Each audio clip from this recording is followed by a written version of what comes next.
سر بڑی نظر تھی آپ کی، اتنی نظر تھی جتنی امریکہ کی نظر تھی نا کہ اسرائیل کب آ رہا ہے، کب ایران کے اوپر اپنا حملہ کر رہا ہے اور ایران کب کر رہا ہے، اتنی نظر آپ کی تھی۔ یہ 18 دن کی جو جنگ تھی، یہ جو جنگ ابھی ہوئی ہے 10 دن 12 دن 18 دن، اس میں کون جیتا ہے؟ دیکھیں زین، ایک تو پہلی چیز یہ ہے کہ جو اس وقت بیرونی جسے ہم کہتے ہیں بیرونی معاملات، وہ اب اس طرح سے بیرونی نہیں رہے۔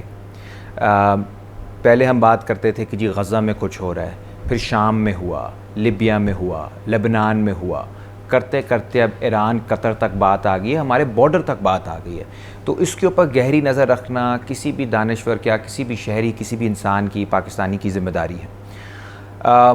اس سب کا مقصد کیا تھا؟ اس سب کا مقصد نہ تو ایٹمی ہتھیار تھے، اس کا مقصد نہ جمہوریت، نہ عورتوں کے حقوق، یہ ساری باتیں جو نیتن نے کی اور ٹرمپ نے کی۔ اس کا مقصد رجیم چینج بھی پوری طرح نہیں تھا، کیونکہ رجیم چینج میں بھی یہ ہوتا ہے کہ ایک طبقے کو ہٹا کے کسی اور طبقے کو بٹھا دیا جاتا ہے۔ اچھا، یہ بھی نہیں تھا؟ یہ بھی پوری طرح نہیں تھا۔ اس کا مقصد تھا کہ پوری جو ریاست ہے، ایرانی ریاست، ایرانی تہذیب، ایرانی جو آپ کا سماجی ڈھانچہ ہے، اس کو تباہ کر دیا جائے، جیسے غزہ میں کر دیا گیا ہے، جیسے شام میں کر دیا گیا ہے، جیسے افغانستان میں کر دیا گیا ہے، لیبیا، عراق، یمن، ان سب جگہوں پہ اس طرح کی تباہی ہے کہ اب اگر کوئی انقلابی سوچ وہاں سامنے آتی بھی ہے تو کیا کر سکتے ہیں؟ جب آپ کے اسکول تباہ ہو گئے، ہسپتال تباہ ہو گئے، یونیورسٹیاں تباہ ہو گئیں، آپ کے میڈیا سینٹرز تباہ ہو گئے، اور آپ کے پاس کوئی زراعت بھی نہیں، کھانا بھی نہیں، کھانے کے اوپر بھی آپ کے دشمن کی اجارہ داری ہے، جو سو غزہ میں ہو رہا ہے کہ وہ امدادی کیمپوں پہ بلا کے بچوں کے اوپر فائرنگ کر رہے ہیں۔ ایسے امدادی کیمپوں پہ بلا کے 70 بندوں کو شہید کیا ہے ابھی 5 دن پہلے غزہ میں اسرائیل نے امدادی کیمپ پر، اور کل 9 فلسطینیوں کو شہید کیا ہے۔ تو ایسے میں پھر کوئی بندہ لبرل ہے، کوئی بندہ مذہبی ہے، کوئی بندہ شریعت مانتا ہے، کوئی سیکولرزم، کوئی، یہ ساری چیزوں کا فرق ہی نہیں پڑتا جب آپ نے پورا سماجی ڈھانچہ ختم کر دیا۔ اس کے بعد تو صرف بھوک ہے، ننگ ہے، بیماری ہے، اور آپ کی کوشش ہے کہ کسی طرح آپ کا بچہ نہ مرے، اس کے علاوہ تو کوئی پھر پرابلم نہیں رہتا۔ تو یہ تو تہذیب کو آپ واپس اس مقام پہ لے گئے جس کے ارتقاء کے بعد آپ کہہ سکتے ہو کہ ایران کی کوئی تہذیب ہے، شام کی تہذیب ہے، یمن کی ہے، اور یہ بڑی شاندار قسم کی تہذیبیں ہیں، پرانی تہذیبیں ہیں۔ اسرائیل امریکہ تو دونوں مصنوعی ریاستیں ہیں، یہ تو دونوں ابھی کی ریاستیں ہیں، یہ تو 70 سال پرانی، اور دوسری جو امریکہ ہے 300 سال پرانی۔ ایران تو بہت پرانی ہے، شام تو بہت پرانی ہے، ان کو ایک ایک کر کے پوری تہذیبوں کو تباہ کیا گیا ہے۔ اور ایران آج ایک ویڈیو آئی ہے، آڈیو چل رہی ہے، پہلے دن آپ نے دیکھا کہ انہوں نے ملٹری کمانڈرز کو شہید کیا، اس کے فوراً بعد ایک اسرائیلی انٹیلیجنس کے بندے نے جونیئر جرنیلوں کو کال کر کے کہا کہ اپنے بیوی بچوں کی اگر زندگی چاہتے ہو تو ویڈیو بناؤ کہ ہم اس حکومت کے خلاف ہیں اور ملک سے بھاگ جاؤ۔ پینک کریٹ کرنا مقصد تھا۔ اچھا، یہ ایران کے جرنیلوں کو کال کی گئی اسرائیلی انٹیلیجنس کی طرف سے۔ اس وقت پورا ٹویٹر پہ اس کے اوپر بہت تماشا ہوا ہے، اور بیوی بچوں کو ماریں گے کیونکہ ان کمانڈروں کے بیوی بچے بھی شہید ہوئے، یعنی وہ کیونکہ پینک کریٹ کیا۔ اس کے فوراً بعد نیتن نے کہا کہ ہم ایرانی عوام سے اپیل کرتے ہیں کہ ہمارے آپ سے کوئی جنگ نہیں ہے، ہماری اس حکومت سے جنگ ہے، اس حکومت کے خلاف اٹھ کھڑے ہوں۔ پھر ایک وطن فروش ہے رضا شاہ پہلوی، جس نے جا کے ٹی وی پہ کہا کہ جی یہ ایران کی آزادی کی لڑائی ہے، اسرائیل کچھ ایسا غلط نہیں کر رہا۔ اور وہ گوری جو تھی پریزنٹر، وہ پریشان ہوگی بی بی سی کی، اس نے کہا کہ آپ کہہ رہے ہیں کہ آپ کے ملک پہ جو بمباری ہو رہی ہے وہ ٹھیک ہو رہی ہے؟ اس نے کہا جی ملک پہ نہیں ہو رہی، حکومت پہ ہو رہی ہے، ٹھیک ہے۔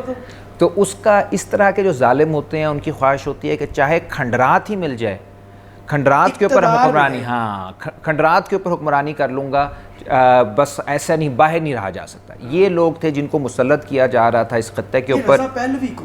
رضا پہلوی شاہ آف ایران جو ہے، جو شاہ آف ایران کا بادشاہ تھا، اور یہ CIA کے بہت قریب تھا۔ 1953 میں ایک حکومت تھی محمد مصدق کی، جو کہ ایک بہت بڑے انقلابی لیڈر تھے، جنہوں نے ایران کے اندر جو تیل تھا اس کو برطانوی کمپنیوں سے چھین کر قومی تحویل میں لے لیا تھا۔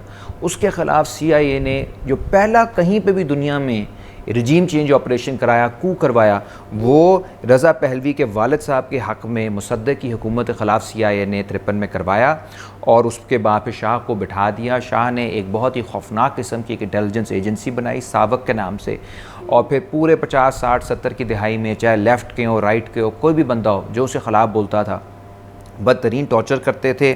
کوئی پارلیمنٹ نہیں تھا, کوئی کسی کے حقوق نہیں تھے, کوئی آزادی اظہار کچھ بھی نہیں تھا, اور اس کے خلاف پھر بغاوت ہوئی تھی جو ایرانی انقلاب میں تبدیل ہوئی اور امام خمینی نے اسے لیڈ کیا.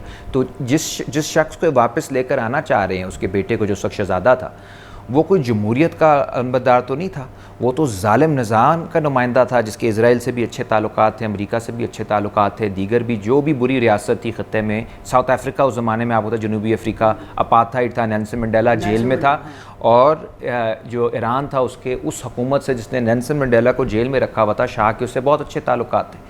تو اس سب کو ختم کر کے جو ایرانی انقلاب ہے اس میں تنقید بھی ہو سکتی ہے, ظاہر ہے کوئی ایسی حکومت تو نہیں ہوتی جس پہ آپ تنقید نہ کر سکو, لیکن بہرحال جو اب ایک پارلیمنٹ بھی موجود ہے. اب آپ نے دیکھا کہ بمباری ہوئی تو جو مخالفین بھی تھے انہوں نے نیتن یاہو کی بات مانی, وہ نکلے, لیکن نیتن یاہو کو گالی دینے کے لیے نکلے. تہران بھر گیا, آپ دیکھیں پورے اصفہان بھر گیا, بڑے بڑے جو شہر ہیں ایران کے بھر گئے, بلکہ عراق میں آپ نے دیکھا کتنے بڑے لیول پہ احتجاج ہوئے عراق میں. تو یہ کس چیز کی عکاسی کرتا ہے کہ لوگوں کے اندر شعور ہے, لوگوں کو معلوم ہے. ہمیں نہیں اپنی حکومتوں سے اختلاف, ہم ہر وقت لکھتے ہیں حکومتوں کے خلاف, لیکن اگر مودی آ کے بیٹھ جائے, کوشش کرے رجیم چینج کی پاکستان کے اندر, نیتن یاہو کرے, ٹرمپ کرے, تو پھر ہم اتنے بے وقوف ہیں کہ ہم کہیں کہ ہمارا ایک شخص سے کیونکہ پرابلم ہے, ایک پارٹی سے پرابلم ہے, تو ہم کہیں کہ جی اب ہماری پوری تہذیب کو اڑا دو. That's not possible. اور ایرانی عوام نے ایک ثابت قدم رہی ہے اور ایک ہم سب کے لیے مثال بنائی ہے کہ آپ اختلاف بھی رکھ سکتے ہو حکومت سے, لیکن آپ اپنی تہذیب کے دفاع کے لیے یکجا بھی ہو سکتے. اچھا, امریکن اٹیک کے بعد جب یو ایس نے اٹیک کیا, وہاں امریکہ کی صورتحال کیا تھی, کانگریس کا کردار کیا تھا, اور وہاں کتنے پروٹیسٹ ہوئے؟ اب کیا آنے والے وقتوں میں اس اٹیک کے بعد جو ہوا ہے, کیا ٹرمپ کی حکومت کے لیے خطرہ ہے؟ کیا چیزیں ہیں؟ بہت خطرہ ہے. دیکھیں, ایک وہاں پہ اسرائیل کی لابی تو مضبوط ہے ہی ہے, لیکن ٹرمپ کا یہ ایک مزیدار قسم کی تحریک تھی جس کے اندر ایک طرف بہت وہ رجتی بھی ہیں, مذہبی رجتی بھی ہیں, تارکین وطن کے بہت خلاف ہیں, دوسری طرف ان کو یہ بھی تھا کہ جنگوں سے نکالا جائے. ایک ووٹ اس بنیاد پہ ہوا, کیونکہ جو لبرل آرڈر تھا جو بائیڈن نے بنایا, اوباما نے بنایا, وہ یہ تھا کہ ہم ذمہ داری لیں گے آپ کے تحفظ کی, یورپ کے تحفظ کی, یوکرین کے تحفظ کی, افغانستان میں پنگے بازی, باقی جگہوں پہ ہر جگہ ہم اپنی فوجوں کو بٹھائیں گے. یہ انہیں کہتے ہیں فسکل کنزرویٹو, یعنی اس کا مطلب ہے کہ چاہتے ہیں کہ جی ہم اتنا پیسہ نہ لگائیں, حکومتی پیسہ نہ لگائیں, روکیں. تو انہوں نے کہا کہ جی ہم یہ پیسہ کیوں لگا رہے ہیں یوکرین میں, ہم کیوں پیسہ لگا رہے ہیں دیگر جنگوں میں, اس سے ہم نکالیں. اس بنیاد پہ وہ پاور میں آئے, لیکن حالات یہ بن گئے کہ اسرائیل نے کیونکہ تیز کر دیا اپنی جارحیت کو تیز کر دیا, اور میرے خیال میں تو بنیادی طور پہ اسرائیل امریکہ کی ایک چوکی ہے, ایک فوجی آپ سے چھاونی کہہ لیں, چوکی کہہ لیں مڈل ایسٹ میں, ان کے لیے ان کی مجبوری بن گئی کہ انہوں نے پیچھے آنا تھا. لیکن آج آپ نے دیکھا اس نے گالی بھی بک دی ٹی وی پہ ٹرمپ نے اسرائیل کے خلاف, ایران پہ بھی غصہ ہوا, لیکن اسرائیل پہ تو اس نے بار بار ٹویٹس بھی کیے ہیں بڑے زیادہ. اس کی وجہ کیا ہے کہ اس کی جو اپنی حکومت ہے, اپنی کولیشن جسے آپ کہتے ہیں, وہ اندر سے ٹوٹ رہی ہے. آدھے جو لوگ ہیں اس میں ایک خاتون ہے, وہ بہت ہی زیادہ تنقید کرنا اس نے شروع کر دی ہے. پھر ٹکر کارلسن ایک ہیں, بہت امپورٹنٹ اینکر آپ ہی کی طرح کے, تو انہوں نے ٹرمپ کے خلاف پہلی بار 8 سالوں میں انہوں نے لکھنا شروع کر دیا کہ کیوں جنگوں میں لے کر جا رہے ہو, بیرونی جنگوں میں, جب آپ وعدہ کر کے آئے تھے کہ جنگوں سے نکالنا ہے. سو اس کے لیے مشکلات بننا شروع ہو گئی ہیں. اس کے لیے مشکلات ابھی چند عرصہ ہوا ہے ٹرمپ کو, ابھی 6 مہینے ہوئے ہیں, اور ابھی سے ہی اس کے خلاف یہ چیزیں دیکھیں. اس نے ایک طرف ڈیموکریٹس کو ناراض کر دیا یوکرین پہ, اور اس نے اسرائیل کے معاملے پر, ایران کے معاملے پہ اپنی بیس کو ناراض کر دیا. تو اس کے لیے تو مشکلات بڑھتی جائیں گی. چین سے اس کے معاملات طے نہیں ہو پا رہے, اور ہر ملک جو ہے آپ دیکھیں وہ اب امریکہ کی طرف صرف نہیں دیکھ رہا. یورپ نے یوکرین والے معاملے کے بعد جب اس نے یو ٹرن لیا ہے روس کے معاملے پہ, یورپ نے اپنا دفاعی بجٹ بڑھا دیا, 800 گنا بڑھایا ہے صرف جرمنی نے, کیونکہ ان کو ہے کہ جی یورپ کی تو سیکیورٹی کی ذمہ داری لی ہوئی تھی امریکہ نے دوسری جنگ عظیم کے بعد. تو 80 سال بعد اب ٹرمپ نے کہہ دیا میں ذمہ داری نہیں لیتا, تو پھر اب وہ خود اپنا بجٹ بڑھا رہے ہیں. اس کے باوجود کہ اس نے کہا کہ جی میں امن کرنا چاہ رہا ہوں, یوکرین اور پوٹن دونوں نے اس کی بات نہیں سنی.